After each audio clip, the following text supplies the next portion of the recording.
தமிழ்நாடே கேள்விப்பட்டிராத அதிரடி விலை குறைப்பு சூப்பர் சரவணா ஸ்டோர்ஸ். சொந்த வீடு வாங்க ஸ்டெப் ஸ்டோனுக்கு வாங்க. Step stone. அதாவது நாய்களை பாதுகாக்க தான் உங்களுக்கு வந்து ஓட்டு போட்டோம் அப்படின்ற மாதிரி நடிகை நிவேதா பத்ராஜ் வந்து சொல்லியிருக்காங்க. எந்த நாயவா எந்த நாயை பாதுகாக்க ஓட்டு போட்டாங்களா? அப்போ இனி நாய்களுக்கு விடிவு காலம் கிடச்சிரும். ரெண்டு பேரும் ஒரே படத்தில் நடிச்சிருக்கிறாங்க, நட்பு இருக்குது அப்படின்னும் பொழுது இப்போது நம்ம தெருவில் இருக்க தெருநாய்களுக்கெல்லாம் ஒரு விடிவு காலம் பிறந்துச்சுன்னு எடுத்துக்கலாம். இனிமேட்டு வந்து நாய்களுக்கு வந்து சோறு வைக்கலாம், பிரச்சனை இருக்காது, அதுகளுக்கான ஊசி போட்டுருவாங்க, அதுகளுக்கு பாதுகாப்பான சொகுசானதெல்லாம் இருக்கும். ஆனால் நமக்கு என்றைக்கு விடிவு காலம் வரும்னா இன்னொரு 6 மாதம் ஆகும். இல்லை திரு விஜய் அவர்கள் மேலே ஒரு அன்புன்னு எடுத்துக்கிறதா அப்படின்றாங்க. ஏன்னா இதை தான் வந்து அவங்க தற்கொலைத்தனமாக பண்ணுறாங்கன்ற அந்த விமர்சனம் வருது. இல்லை தேவையில்லாமல் அன்பை போய் தற்கொலைத்தனம்னு சொன்னால் என்னது அர்த்தம்? ஒரு பொண்ணை நிற்க வச்சுட்டு இங்கிட்டு ஒருத்தன் மாறி கிஸ் அடிச்சாங்களே, அது தற்கொலைத்தனமா? நான் அதனால் எப்பயுமே இன்டெப்த்தாக போக விரும்பலை. நான் அதை திரும்பவும் சொல்கிறேன், நான் பர்சனலாக இன்டெப்த்தாக போக விரும்பலை. என்னை வந்து நோண்டாதீங்க, போகிறதுக்கு நான் விருப்பப்படுறேன். செந்தில் பாலாஜிகிட்ட கூட ஒருத்தர் வந்து ஆர்குமெண்ட் நடந்துச்சு, எனக்கெல்லாம் வந்துலாம் நீங்கள் அட்வைஸ் பண்ணாதீங்க அப்படின்னாரு. அது மூஞ்சிலாம் தொங்கி போச்சு ஒரு மாதிரி. முடிஞ்சா அவரை வந்து என்ன கட்டமைச்சிங்க பிம்பமாக நீங்கள் அவரை யார் நெருங்க முடியாது, அவர் அப்படி இப்படி அவர் எல்லாம் சொன்னீங்கல்ல. ஆனால் இன்னைக்கு அதை தாண்டி சாமானிய வீட்டு பிள்ளை கேள்வி கேட்குறானா இல்லையா?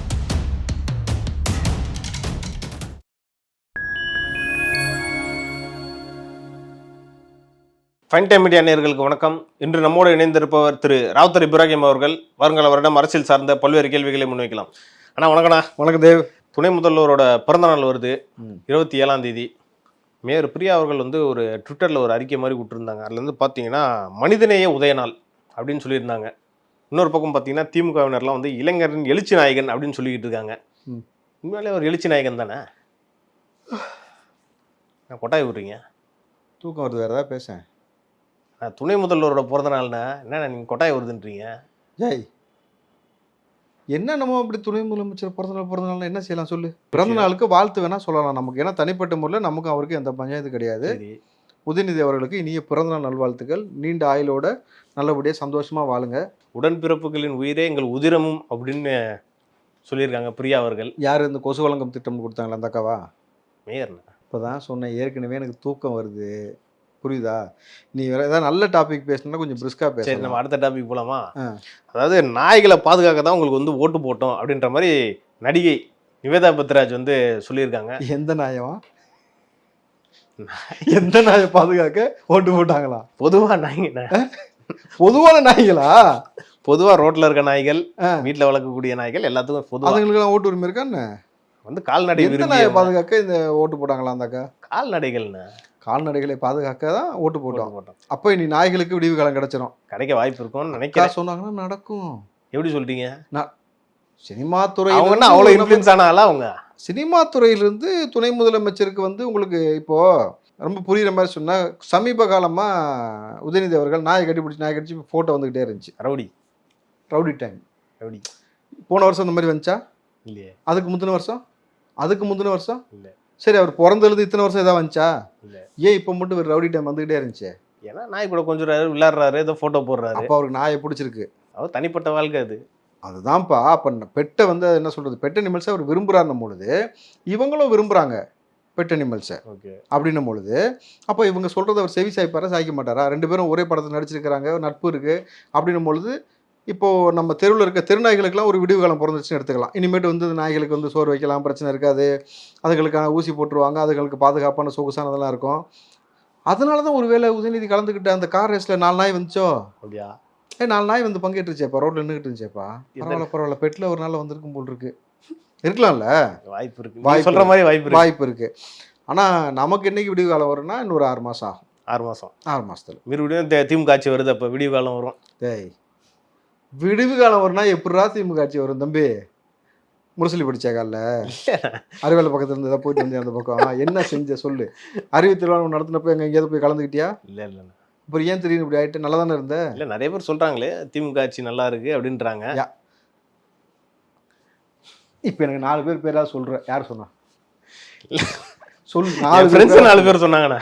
என் ஃப்ரெண்ட்ஸு 4 பேர் சொன்னாங்க. அவன் சாவாசத்தை கட் பண்ணா நீ உருப்பிடுவேன். நீ அடுத்த லெவலுக்கு போனால் அவன் சாவாசத்தை கட் பண்ணு. இல்லைன்னு வச்சுக்கேன், 200 ரூபா தான் கடைசி வரைக்கும் உன் நிலைமை ஆயிரும். உங்கள்கிட்ட வந்து சொந்தமாக வீடு இருக்கா? இல்லைண்ணா. மாசமான ஒரு 50,000 ரூபாய் கையில் நிற்கிதா? இல்லைண்ணா. 5,000 ரூபாய் நிற்கிதா? இல்லைண்ணா. இல்லைல்ல, புரியுதா உனக்கு? அவங்க போனேன்னா உன்னை குடிகாரனை மாற்றி விட்டுருவாங்க, அவங்க சாவசத்தை விட்டு. அடுத்தபடியாக வந்து திரு விஜய் அவர்கள் இந்த மக்கள் சந்திப்பு நிகழ்ச்சியில் பேசியிருந்தார். என்னன்னா, எம்ஜிஆர் ஆரம்பித்த கட்சி இன்னைக்கு யார் கையில் இருக்குது, எப்படி இருக்குன்னு பார்த்தீங்களா அப்படின்னோடனே முன்னாள் அமைச்சர் ஜெயக்குமார் ரியாக்ட் பண்ணார். இன்னைக்கு வந்து எம்ஜிஆரை தொடாமல் யாரும் அரசியல்லாம் பண்ண முடியல அப்படின்ற மாதிரி நிறைய விஷயம் விமர்சிச்சிருக்காரு விஜய். அதெல்லாம் எப்படி பார்க்குறீங்க நீங்கள்? என்ன விமர்சனம் பண்ணியிருக்காரு? எம்ஜிஆர் என்ற கூடிய நபர் வந்து அவரை நல்லா புரிஞ்சுங்க, மாபெரும் சிறந்த தலைவர்கள் யாரையுமே நம்ம வந்து ஒரு சமூகத்திற்கான அல்லது ஒரு கட்சிக்கான தலைவராக பார்க்கவே முடியாது. சரி, எம்ஜிஆரை தொடாமல் அரசியல் பண்ண முடியும்னு சொல்கிறீங்களே ஜெயக்குமார், முத்துராமலிங்க தேவர் இருக்கார்ல, உங்கள் கட்சிக்காரா அவர்? இல்லை. நீங்கள் அவரை தொடுறீங்க? இப்போ வருஷம் எல்லாரும் தான் அப்படி தொடுறாங்க. நீ ஏன் தொடுற? அவரை தொடாமல் உங்களால் அரசியல் பண்ண முடியல. உங்கள் கட்சியில் எம்ஜிஆர் இருந்தாலுமே உங்களால் தேவரை தொடாமல் அரசியல் பண்ண முடியல. அப்போ நீ என்ன அரசியல் பண்ணிக்கிட்டு இருக்கீங்க? உங்களுக்கு புரியுதா? அப்போது இங்கே மாபெரும் தலைவர்களாக இருக்கக்கூடிய எல்லா நபரையும் போற்றுவது இயல்பு. அத்தைக்கு மீசை முளைச்சாதான் நடக்கும்னு ஏதோ ஒரு ஸ்டேட்மெண்ட் சொன்னார். என்ன சொன்னார்? பழமொழி. அத்தைக்கு மீசை முளைத்தால் அது என்ன சித்தப்பா பழமொழி ஏதோ. அத்தையவே பார்க்கக்கூடாது. எந்த அத்தை? இல்லை, பொதுவாக சொல்கிறேன். அத்தையை பார்க்குறது, மீசையை பார்க்குறது, இந்த செவலெல்லாம் செய்யாதீங்க, கடந்து போயிடுவோம். ஏன்னா இந்த தான் நான் அதுக்குள்ளே போக விரும்பலை. எனக்கு பல ஏதோ கேட்குது, பல சம்பவம்லாம். அடுத்தபடியாக அதே நிகழ்ச்சியில் வந்து பார்த்தீங்கன்னா இவ்வளோ பெரிய துயர சம்பவம் நடந்துச்சு கரூரில். ஆனாலும் நிறைய பேர் வந்து கேட்காம இந்த குழந்தைய தூக்கிட்டு வர்றது, முதியவர்கள்லாம் வர்றது, இதெல்லாம் வந்து பார்த்துட்டு புஷி ஆனந்த் என்ன பண்ணாருன்னு பார்த்தீங்கன்னா, ப்ராப்பராக அட்வைஸ் பண்ணி, அம்மா நீங்களாம் வராதிங்க, உங்களுக்கு ஒரு ரூம்லாம் அரேஞ்ச் பண்ணியிருக்கேன், அங்கே போய் இருந்துக்கோங்கன்னு இந்த வாட்டி கொஞ்சம் பிளான் எல்லாமே பக்காவாக இருந்துச்சுன்னு நினைக்கிறீங்களா? அதற்கு முன்னாடியே வீடு வீடாக போய் சொன்னார், தயவு செஞ்சு குழந்தைங்களை கூப்பிட்டு வராதிங்க. ஒரு கட்சியின் பொதுச் செயலாளரே போய் சொன்ன பிறகும் இவங்க, அதான் நான் சொன்னேன்ல, அவரை உறவாக பார்க்குறது தான் சிக்கல்ன்ட்டு. கட்சி தலைவராக பார்க்குறத தாண்டி உறவாக பார்க்கும்போது குழந்தைகளோடு வந்துடுறாங்க. ஸோ இனி அந்த ஃபார்முலா கிடையாது. இனி நீங்கள் குழந்தைகளோடு வந்தால் அனுமதிக்க மாட்டோம். அதுக்கு தனியாக ரூம்லாம் இருக்குது. யார் கூட வந்திருக்கீங்க, கணவர் இருக்கார், அவர்கிட்ட குழந்தைய கொடுத்துட்டு அவர் பார்த்துக்க சொல்லுங்கள், அதுக்கப்புறம் நீங்கள் உள்ளே வாங்க அப்படின்றது ஒரு நல்ல முன்னெடுப்பு. அதே மாதிரி இந்த சாப்பாடு மக்கள் தயவு செஞ்சு இதை வந்து பொது நிகழ்ச்சியிலேயே நீங்கள் வந்து இது வந்து புரிஞ்சு நடத்துக்கணும். அடுத்தடுத்து வந்து ஏன்னா தளபதி சொன்ன வார்த்தை, அனுமதி கிடச்சுன்னு வரேன், உன்னை வச்சு செய்கிறதுக்கு தான் நான் ரெடியாக இருக்கிறேன், நான் வரேன்னு சொல்லியிருக்காரு. ஸோ அப்போ அந்த கூட்டம்லாம் இன்னும் கொஞ்சம் பிரம்மாண்டமான கூட்டம். ஏன்னா அது பொது இடத்துல நடக்கிறதுனால மக்கள் நிறைய பேர் வருவீர்கள்.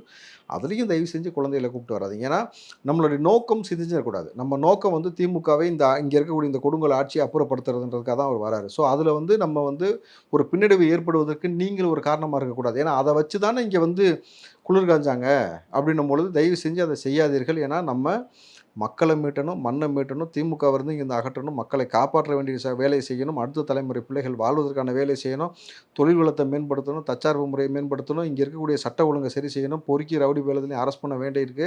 அப்படின்னும் பொழுது இங்கே ஒரு பொறுக்கி இருந்தால் பரவாயில்ல, பல பொறுக்கிகள் ஊருக்குள்ளே இருக்கிறாங்கன்னும் பொழுது எல்லாத்தையும் நம்ம சரி கட்டி சமாளித்து அரசியல் பண்ணணும். ஒற்றை நபர் தாங்க இருக்கிறாரு, புரியுதா? அந்த ஒற்றை நபரே வந்து கோடி நபருக்கு சமம். அவருக்காக கோடிக்கணக்கில் வந்து உலகம் முழுக்க இருக்கிறாங்கன்றது நிதர்சனமான உண்மைனாலுமே நீங்கள் கொஞ்சம் அவரை நேசிக்கிறீங்கனாக்கா தயவு செஞ்சு அவர் சொன்னதை ஃபாலோ பண்ணுங்க. ஆனால் என்னென்னா இவ்வளோ சொல்லியும் வந்து நீங்கள் வந்து மீறி வரீங்க, இது வந்து அறியாமைன்னு எடுத்துக்கிறதா இல்லை திரு விஜய் அவர்கள் மேலே இருக்குள்ள அன்புன்னு எடுத்துக்கிறதா அப்படின்றாங்க. ஏன்னா இதை தான் வந்து அவங்க தற்கொலைத்தனமாக பண்ணுறாங்கன்ற அந்த விமர்சனம் வருது இல்லை தேவையில்லாமல். அன்பை போய் தற்கொலைத்தனம்னு சொன்னால் என்ன தம்பி அர்த்தம் சொல்லுங்கள்? ஒரு பொண்ணை நிற்க வச்சுட்டு இங்கிட்டு ஒருத்தன் மாறி மாறி கிஸ் அடிச்சாங்களே, அது தற்கொலைத்தனமா? அது தாவே கலந்து ஒருத்தர் வந்து சென்றார், அவர் சொல்றீங்களா? தேவையில்லாத ஆட்களை பற்றி நான் எப்பயுமே பேசுறதில்லை. தெரியும் யாருக்கு யார் என்ன செஞ்சான்ட்டு. நான் அதனால் எப்பயுமே இன்டெப்த்தாக போக விரும்பலை. நான் அதை திரும்பவும் சொல்கிறேன், நான் பர்சனலாக இன்டெப்த்தாக போக விரும்பலை. என்னை வந்து நோண்டாதீங்க, போகிறதுக்கு நான் விருப்பப்படலை. அடுத்தபடியாக வந்து முக்குளத்தோர் புலிப்படையின் தலைவர் திரு கருணாஸ் அவர்கள் வந்து இங்கே பாரு, உங்கள்கிட்ட ஓப்பனிங்கும் சரியில்லை, ஃபினிஷிங்கும் சரியில்லை.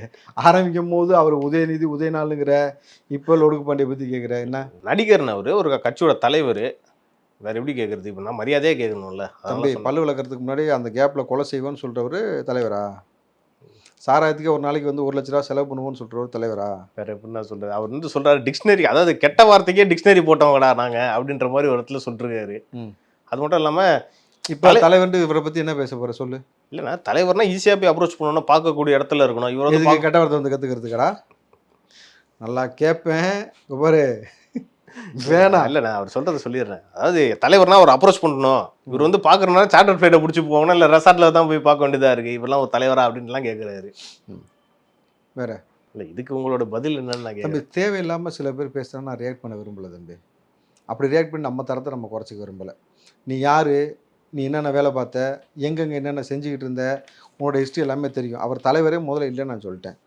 ரவுடித்தனம் பண்ணுறது, ரவுடிசம் பண்ணுறது, கெட்ட வார்த்தை பேசுறது, குடிக்கிறத பற்றி பேசுறது, கொலை செய்கிறத பற்றி பேசக்கூடிய ஒரு நபரை அதை குறித்து கேள்வி கேட்குற அளவுக்கு, அதுக்கு நான் பதில் சொல்கிற அளவுக்கு திறந்தாழ்ந்து போக விரும்பலை. ஏன்னா உன்னை அடிச்சும் பார்த்தாச்சு அவுத்தும் பார்த்தாச்சுன்னு சொன்ன மாதிரி நீ எதுக்குமே செட் ஆக மாட்டேன். அதனால் கடைசி வரைக்கும் ஒருத்த சீட்டுக்கு ஏதாவது பேசணுமேனு பேசிக்கிட்டுங்க, நம்ம அதை விட்டுருவோம். ஏன்னா அவரே சொல்கிறார், கூவத்தூர் மாமான்னு நிறைய பேர் சொன்னாலும் சொல்லிட்டு போங்க அப்படின்ற மாதிரி அவரே சொல்லிட்டார்.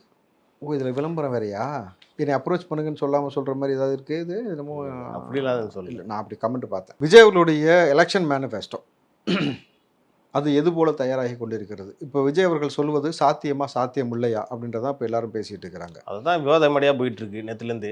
சாத்தியம் இல்லாத ஒன்றை இங்கே யாருமே சொல்வது கிடையாது. ஆனால் அதை செய்யணும். நான் வந்தவொடனே நீட்டை ஒழிச்சிருவேன், கையெழுத்து போட்டு கிழிச்சிருவேன்னு சொல்கிறது. ஆர் ராசா பேசினார்ல, ஏன்டா ஒழிக்கவே முடியாது தெரிஞ்சதுக்கப்புறம் அப்புறம் என்ன இதுக்கு அதை செஞ்சீங்கன்னு அவரே கேட்டார். அதை கொண்டு போய் அவர் கொடுத்து கேட்க சொல்லிடுவோம் இன்னொரு வாட்டி. அது ஒன்று. ஆனால் இங்கு திரும்பவும் நம்ம ஒரு விஷயம் சொல்ல வேண்டிய கடமை என்ன இருக்குன்னாக்கா, இங்கே விஜய் அவர்கள் சொஃபஸ்டிகேட்டடான ஒரு வாழ்க்கையை வாழ்கிறாரு, ஒரு எலைட் அரசியல் பண்ணுறாருன்னு சொல்கிறாங்க. சொஃபஸ்டிகேட்டடான வாழ்க்கையை வாழ்வதற்கு அவர் எவ்வளவு உழைத்திருக்கிறாருன்னு ஒரு விஷயம் இருக்குது. அப்போ தனிப்பட்ட முறையில் ஒருவன் பொருளாதார ரீதியாக மேம்படுவதற்கு அவன் உழைச்சிருக்கிறான பொழுது இங்கு சினிமாவும் அரசியலும் இதில் கை கொடுக்குது. ஆனால் சாமானிய வீட்டு மக்களுக்கு அது கை கொடுக்குதா அப்படின்னு பார்க்கும்பொழுது இங்கே இருக்கக்கூடிய தொழில் வளமும் அந்த மாதிரி இல்லை.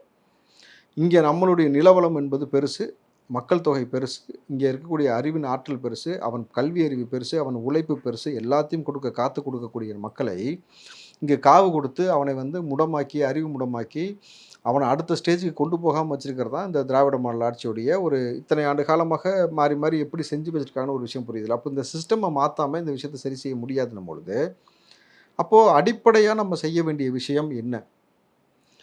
இளைஞர்களை முதல்ல ஒன்று திரட்டுவது, ஆர்கனைஸ் பண்ணுவது. ரெண்டாவது இந்த குடி போதை கலாச்சாரத்தை அழிப்பது. மூணாவது சட்டம் ஒழுங்கை சரி செய்வது. நான்காவது குழந்தைகள் பெண்கள் மீதான பாதுகாப்பை பாதுகாப்பு இன்மை இருக்கு இல்லையா, அதை அவங்களுக்கான பாதுகாப்பை உறுதி செய்வது. இதை தாண்டி தற்சார்பு முறையை வளர்ப்பது, நீர் ஆதாரத்தை காப்பாற்றுவது, விவசாயிகளுக்கு அரணாக நிற்பது. இது எல்லாமே பார்த்தீங்கன்னா எலெக்ஷன் மேனிஃபெஸ்டோவில் அவங்க ரெடி பண்ணிட்டு இருக்கிறாங்க. குறிப்பாக இதை கடந்து அவர் ரெடி பண்ணக்கூடிய ஒரே மிக முக்கியமான விஷயம், இந்த இத்தனை ஆண்டு காலமாக இவர்களுடைய சொத்து மதிப்பு இருக்குல்ல, ஒவ்வொருடைய தனிப்பட்ட சொத்து மதிப்பு எத்தனாயிரம் கோடி எப்படி ஜென்ரேட் பண்ணி வச்சுருக்கிறாங்க. அதை நாளைக்கு இவர்களை எந்த வகையான சட்ட ரீதியில் அணுகும் பொழுது இந்த பணத்தை எப்படி அவரிடம் இருந்து அரசாங்க கஜானாவுக்கு கொண்டு வர்றது, மீட்பது. நம்மளை மீட்கணும், அப்புறம் அவங்க இருக்கக்கூடிய பணத்தை மீட்கணும். அவங்க இன்றைக்கி பல வகையான பிரம்மாண்டமான ஒரு வளர்ச்சியை பெற்றுக்கிறோம் அப்படின்னு சொல்லி கொண்டு போனாலுமே பேஸில் நிறைய விஷயம் அவங்க தப்பு பண்ணி வச்சுருக்கிறாங்க. அது எல்லாத்தையுமே எல்லா அரசியல் கட்சியும் சொல்கிறது தானேன்ற அந்த விமர்சனம் வரும்ல. எல்லாரும் இப்படி சொல்லிட்டு தான் ஆட்சிக்கு வருவாங்க, அதுக்கப்புறம் அதை கண்டுக்கவே மாட்டாங்க அப்படின்ற மாதிரி இருக்குது. திமுகவும் இப்படி சொல்லி தான் நம்ம பல வாக்குறுதிகள் கொடுத்து வந்தாங்க, என்ன செஞ்சுட்டாங்க அப்படின்ற மாதிரி மக்கள் பேசிகிட்டு இருக்காங்கல்ல. இல்லை, வாக்குறுதிகள் கொடுத்து அவங்க செய்யலை அப்படின்னும் பொழுது நீங்கள் திரும்ப திரும்ப அவங்களுக்கு ஓட்டு போட்டு உங்களுடைய வாக்கை விட்டுறது யாருன்னு ஒரு கேள்வி இருக்குது. ரெண்டாவது, நீங்கள் அவங்க இப்படி தான் செஞ்சுட்டாங்கன்னு தெரிஞ்சதுக்கு பிறகும் ஒரு மாற்றத்தை நோக்கி ஒரு கேள்வி எழுப்பக்கூடிய விஷயத்தில் உங்களுக்கு ஒரு அச்சமும் தயக்கமும் இருந்தது மக்களுக்கு. காரணம், அவனுக்கு இங்கே இருக்கக்கூடிய இந்த ரவுடிசம்மை பார்த்து பயம், அதிகார மையத்தை வச்சு மிரட்டுறாங்க, வழக்கு போடுறாங்கன்றது ஒரு பயம். ரெண்டாவது, நம்ம இப்படி கேள்வி கேட்டால் நமக்கு யார் அரணா நிற்பாங்கன்னு ஒரு பயம். இது எல்லாமே விஜய் அவர்கள் வந்த பிறகு மாறிக்கிட்டு இருக்கு. இன்றைக்கி ஊடகவியலாளர்கள் தைரியமாக திமுகவுடைய அமைச்சர்கள், முன்னாள் அமைச்சர்கள், எம்எல்ஏ கேள்வி கேட்கறத பார்க்குறீங்களா? காமன் செந்தில் பாலாஜி கிட்ட கூட ஒருத்தர் ஆர்குமெண்ட் நடந்துச்சு, எனக்கெல்லாம் நீங்கள் அட்வைஸ் பண்ணாதீங்க அப்படின்னாரு. அவர் மூஞ்செல்லாம் தொங்கி போச்சு ஒரு மாதிரி. முடிஞ்சா அவரை என்ன கட்டமைச்சிங்க பிம்பமாக நீங்கள் அவரை யார் நெருங்க முடியாது, அவர் அப்படி இப்படி அவர் எல்லாம் சொன்னீங்கல்ல. ஆனால் இன்னைக்கு அதை தாண்டி சாமானிய வீட்டு பிள்ளை கேள்வி கேட்குறானா இல்லையா, ஊடகத்தின் வாயிலாக அவனுடைய குரலை எழுப்புறானா இல்லையா? அப்போது இந்த மாற்றத்திற்கு வித்திட்டது யாருனாக்கா விஜய் அவர்கள். விஜய் வந்த பிறகு தானே இவ்வளோ மக்கள் அரசியல் படுத்தப்பட்டார்கள். நீ தற்கொலைன்னு சொல்கிறேல, ஒட்டுமொத்தமாக அவர்கள் வேறு சேனலில் ட்ராவல் பண்ணிட்டு இருந்தால் அரசியலை கவனிக்காமல் அவர்களை அரசியல் பக்கம் திரும்ப வைத்தது விஜய் அவர்கள். அப்போது அவர் வந்த 2 வருஷத்தில் எவ்வளோ பெரிய ஒரு மாற்றத்தை ஏற்படுத்தியிருக்காரு, எவ்வளோ இளைஞர்களுக்குள்ள அரசியலை புகுத்திருக்கிறாரு. இத்தனை ஆண்டு காலம் நீங்கள் இளைஞர்களை எப்படி மாற்றி வச்சிங்கன்னு ஒரு கம்பேரிசன் இருக்குல்ல. ஸோ கிளியர் கட்டாக எலெக்ஷன் மேனிஃபெஸ்டோ வரும்போது உங்களுக்கு தெரியும் இது சாத்தியம்தான், இதை செய்ய முடியும். அதற்கு ஒரே வேலை நம்மெல்லாம் சேர்ந்து செய்ய வேண்டியது பணம் வாங்காமல் திமுகவை திறத்தணும். அடுத்தபடியாக அந்த காங்கிரஸும் திமுகவும் அந்த கூட்டணி பேச்சுவார்த்தையெல்லாம் ஆரம்பிச்சிட்டாங்க. காங்கிரஸ் கூட 5 பேர் கொண்ட குழுவை வச்சுட்டாங்க. இவ்வளோ பண்ணாலும் ஒரு மாதிரி இழுபறியாக தான் போகும் அப்படின்ற மாதிரி ஒரு பேச்சும் இருக்குது. கடைசி வரைக்கும் 25 சீட்டு இல்லை, அதிகபட்சம் 30 சீட்டுன்றாங்களே. அது ஏற்றுப்பாங்களா அந்த வாட்டி காங்கிரஸ்? தம்பி, அவங்க ஏற்றுக்கிறாங்களோ இல்லையோ, இப்போவும் திரும்பவும் சொல்கிறேன், ராகுல் அவரும் விஜய் அவர்களும் நெருக்கம். அவ்வளோதான் நான் சொல்லுவேன். மல்லிகார்ஜுன கார்கே வந்து உறுதிப்படுத்திட்டாரு திமுகவோட தான் கூட்டணி அப்படின்ற மாதிரி அதிகாரப்பூர்வமான தகவல்லாம் இவர் செல்வ பிறந்தகை சொல்லிட்டு இருக்காரு. அதுதான் சொல்கிறேன்ல, திரும்பவும் சொல்கிறேன், ராகுல் அவர்களும் விஜய் அவர்களும் நெருக்கம். அவ்வளோதான் நான் இப்போ சொல்லுவேன். என்ன வேணாலும் ஆகலாம். பாருங்க. அடுத்தபடியாக வந்து பார்த்தீங்கன்னா நாம் தமிழர் கட்சியின் தலைமை ஒருங்கிணைப்பாளர் சீமானவர்கள். ஏய், என்ன உனக்கு ஆச்சு இன்னைக்கு? இல்லைண்ணா, எவ்வளோ பெரிய விஷயம். ஆனால் எவ்வளோ பெரிய விஷயம்ண்ணா இது. என்ன பெரிய விஷயம்? என்ன பத்திரிகையாளரை பார்த்து நீ என்ன ஒரு மைக்கு கேமரா தூக்கிட்டு இருந்தா நீ பெரிய வெங்காயமா, இன்னும் மரியாதை குறைவாக ஒரு கெட்ட வார்த்தையெல்லாம் சொல்லிலாம் பேசுறாரு. இது வந்து பெருசாக கண்டனம்லாம் எழுந்திருக்கு. அவர் மேலே 3 கேஸ் வர போட்டிருக்காங்க பாண்டிச்சேரியில். அவரோட செயல்பாடு கரெக்டாக தப்பானா நீ எப்படி பார்க்குறீங்கண்ணா? அதை தலைவரா இப்படி பண்ணியிருக்கலாமா அவர்? அண்ணன் பார்த்துக்கு உங்களுக்கு எங்கள் அண்ணனை பார்த்தா கிள்ளுகிற மாதிரி ஆகிப்போச்சுன்னு நினைக்கிறேன். ஏன்னா ஆளுக்கு அவரை போட்டு வம்புழுத்து அவரை ட்ரிகர் பண்ணி விட்டு இந்த மாதிரி பேச வச்சிட்டிங்க. அவர் பாட்டுக்கு மண், மலை, காடு, பறவை, மரம், கடல் நடத்திட்டு இருந்தாரு. உங்கள் முன்னாடி இந்த உட்காந்தவொடனே இப்படி தேவையில்லாமல் கேள்வி கேட்டு ட்ரிகர் பண்ணிட்டீங்க. கரெக்டாக? ஆனால் ஒரு சரியான ஒரு தலைவனுக்கான பண்புன்றது என்னன்னாக்கா, சக மனிதனை மதிப்பது. அதான் தலைவனுக்கான பண்பு. நீங்கள் சக மனிதனை மதிக்காமல் நீ 2 மைக்கை தூக்கிட்டு கேமரா தூக்கிட்டு வந்தால் நீங்களாம் பெரிய ஆளா அப்படின்னு ஒருமையில் பேசுறதுன்னு இருக்குல்ல.